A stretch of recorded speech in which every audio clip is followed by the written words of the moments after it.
특집 인터뷰를 준비했습니다. 저도 이재명 후보를 잘 안다고 생각했는데 누군가로부터 구체적인 내용을 한번 들어보니 와 정말 아는 게 없다 이런 생각이 한두 번이 아니었습니다.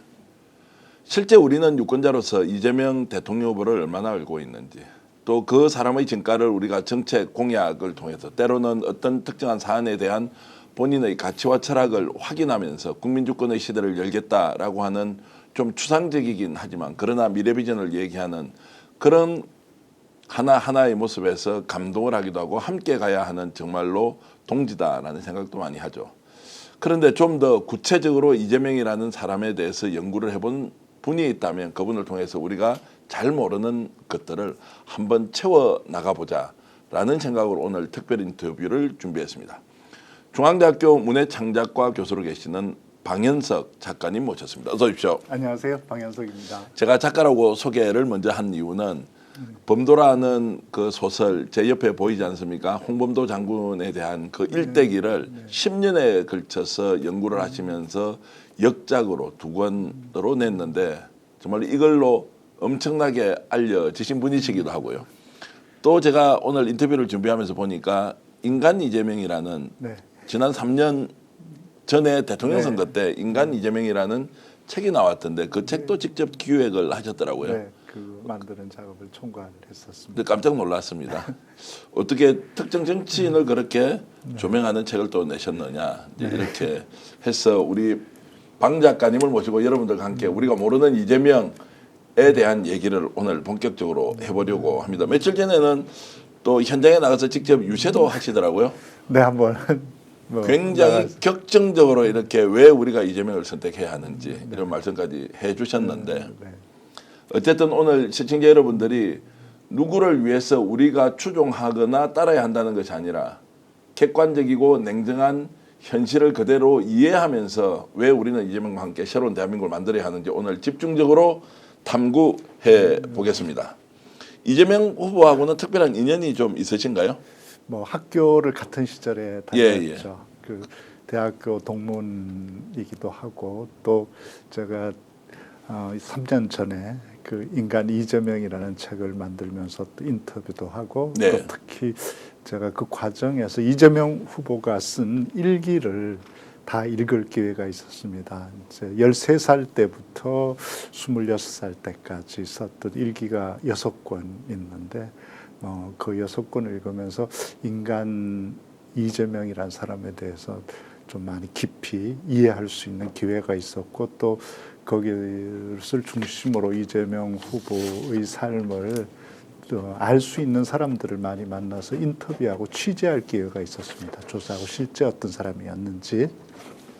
네. 그리고 이제 그것에 대해서 본인한테 직접 뭐 거의 취조에 가깝게 공세적으로 질문을 하고 또 대답을 듣는 시간을 굉장히 길게 가진 경험이 있습니다.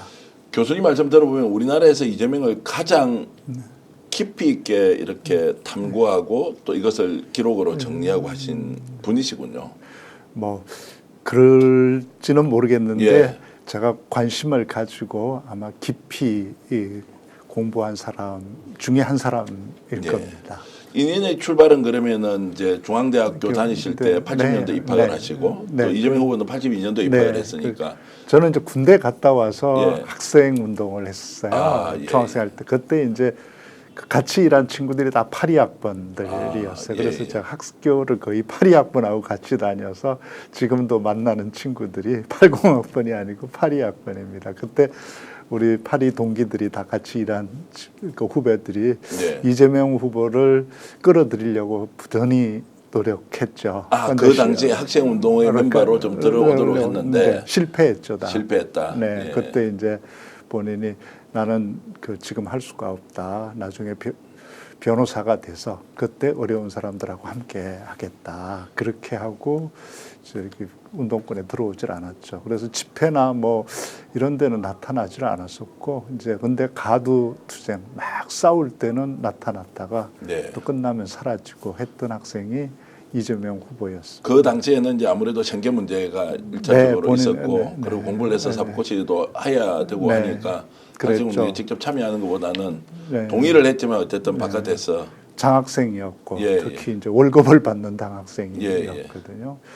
당시 이제 이재명 후보가 받았던 장학생이 중앙대학교에서 선호 A라는 장학생이었어요. 선호 A 장학금. 네, 선호 예. A 장학금은 뭐 등록금 전액 면제에다가 월 20만 원 생활비를 지급받는 예. 장학생이었어요.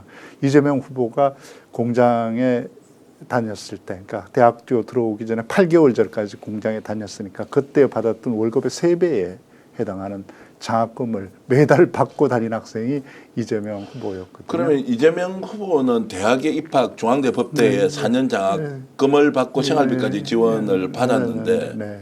입학 그러면은 8개월 전까지 공장 생활을 했습니까? 네, 그 대학교 들어오는데 딱 공부한 기간이 8개월뿐입니다. 8개월 공부해서 대학교 장학생으로 들어왔죠. 그 당시에 이제 학력고사 시절인데 네, 학력고사 보기 전에 첫 모의고사 8개월 전에 봤을 때 30만 등 밖이었거든요. 30만 등 밖이었는데 네, 예. 네, 입학할 때 최종 학력고사에서 2천 등대에 들어왔죠. 그러면 그 당시 학력고사 한 340점 이 정도 네, 됐어요. 340점 만점이었을 때죠. 그때 2,000등 했으면 그럼 한 300점 전후가 뭐 됐습니다. 가까이 뭐 받았죠. 야, 그러면 8개월 전에 모의고사 쳤을 때는 30만 등 같으면 뭐 한 200점 정도.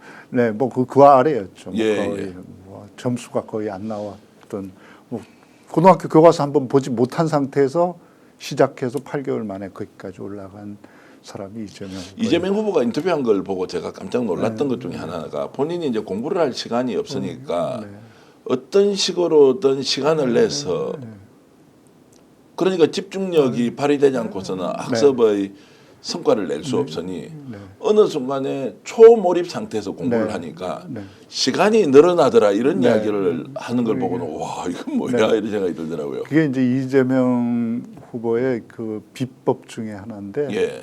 그 시간을 쪼개서 쓰는 거예요. 짧게 쪼개서 그걸 극대화시켜서 몰입해서 집중해서 그러니까 공장에 그 8개월 동안 공부할 때 어떻게 했냐면 공장 다니면서 해요. 3개월만 공장 쉬고 8개월 중에 그냥 공부만 한 게 아니에요.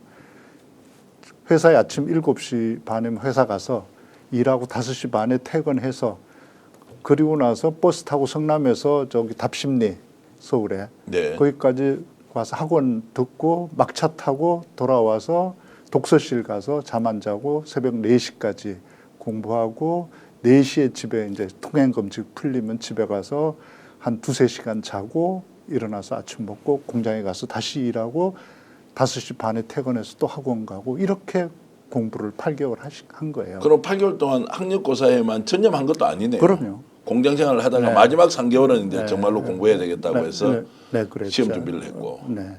그것도 뭐 그냥 상태도 아니에요. 그 이재명 후보가 갈비뼈가 부러졌어요. 그때. 예. 공장에 그때만 해도 폭력이 심할 때니까 뭐 군대나 공장이나 사회가 근데 공장에서 뭐 때리는 게 다반사니까 맞아서 갈비뼈가 부러졌어요.